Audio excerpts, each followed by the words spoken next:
Then I'm just going to use the whole template. I'm going to use this for my top edge, but that top edge is 1.25 inches higher than the very center of this template. Okay? And so that's the first thing I've got to decide.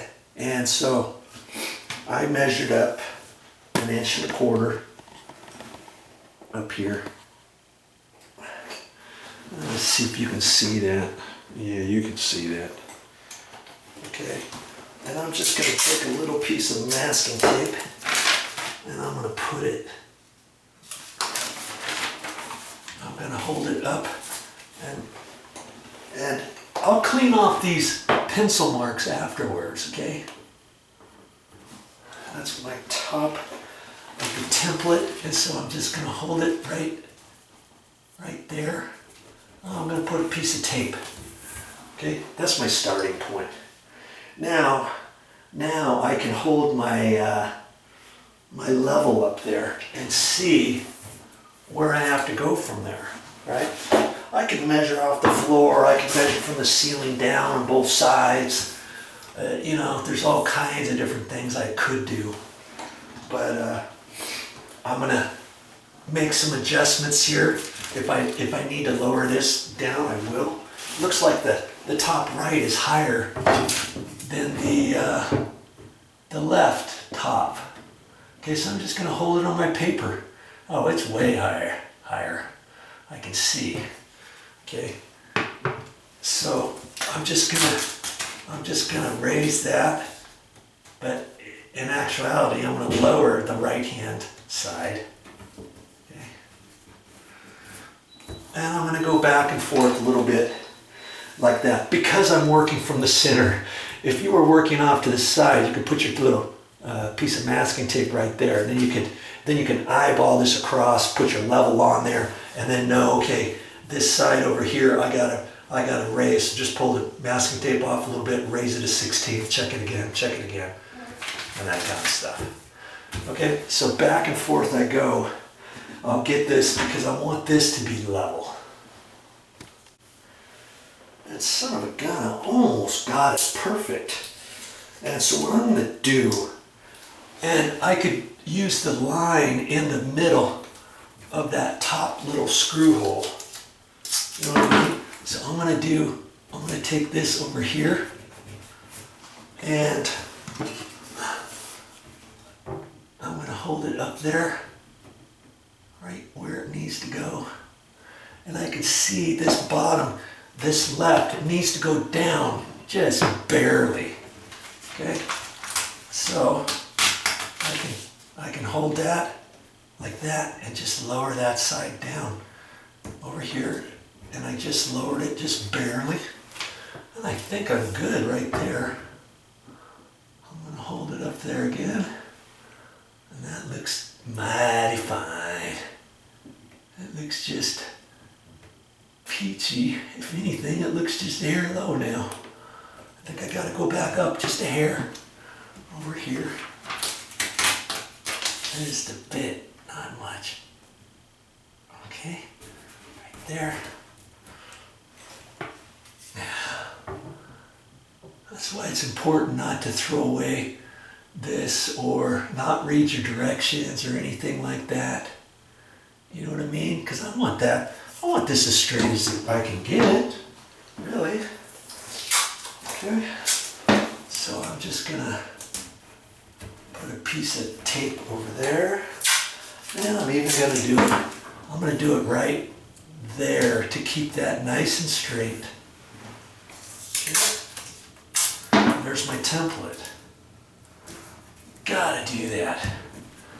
Now I can just mark off of that. You don't want to throw that away and just say, oh yeah, I'm just gonna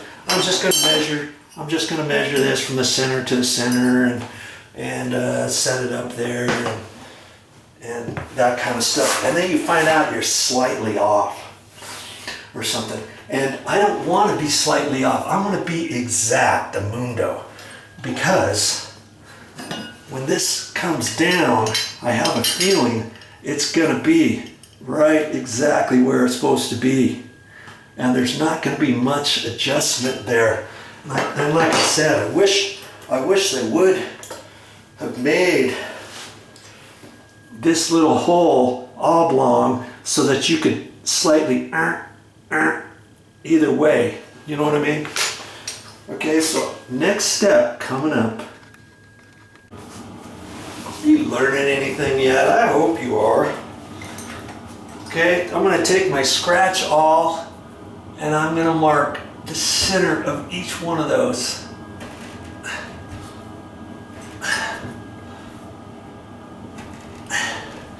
Ooh, this one almost feels like it's on a stud. We'll soon find out. If it is, I won't have to use any of those plastic anchors on the left, will I?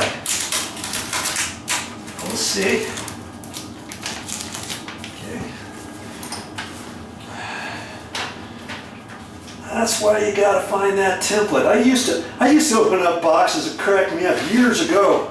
When I first started out construction, I would pull it out and then put the towel bar or the toilet paper holder together down on the floor and hold everything and then measure it and then go up and, you know, check things out that way. I never knew there was a template years ago. Never knew it. Okay, so I was gonna ram a screw in there, and I probably could, but I'm taking my little screwdriver in case there's something behind there. See, I can see there's nothing. See how quick and easy that was with my little screwdriver. I didn't want to put a screw and then find out there's a pipe right in the back side and you drill your screw right into it, you know. Okay, I use this little screwdriver for all kinds of stuff. Now this one, I'm not sure. We'll see. I think I might be right on a stud or right next to one. Oh, there it goes. Okay, I might be next to one. And that's a 0.2. I probably...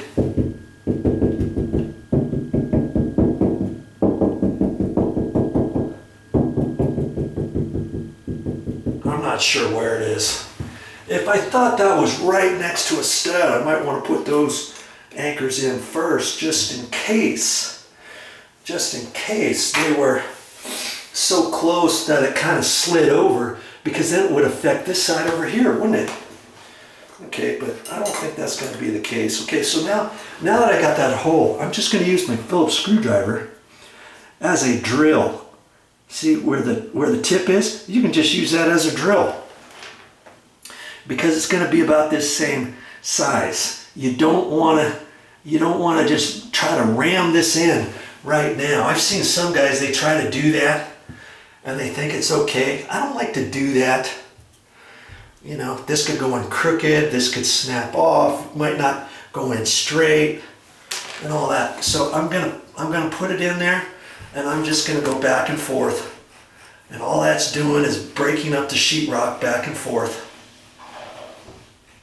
Okay, as I'm going, and I'm through. See, no breaking the sheetrock or anything. And this, you got to be pretty precise because the holes are so close together. I wish they would have figured out how to do something slightly different. See how close these two plastic anchors are going to be?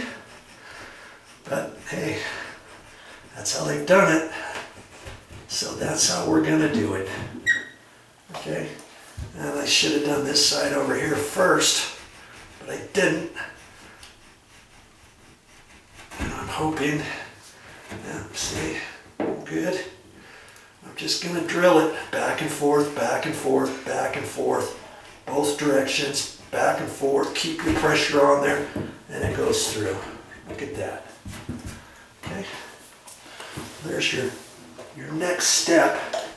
I've got everything now. I'm ready to put the plastic anchors in, just like that.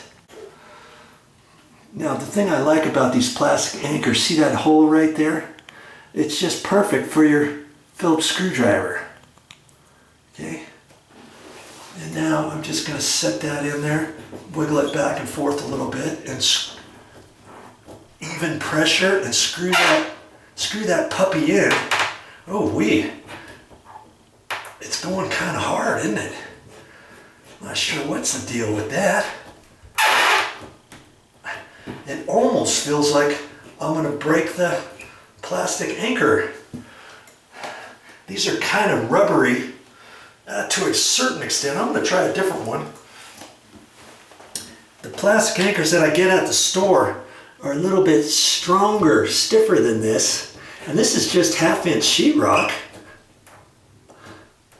Last thing I want is for this to break. I'm not liking that.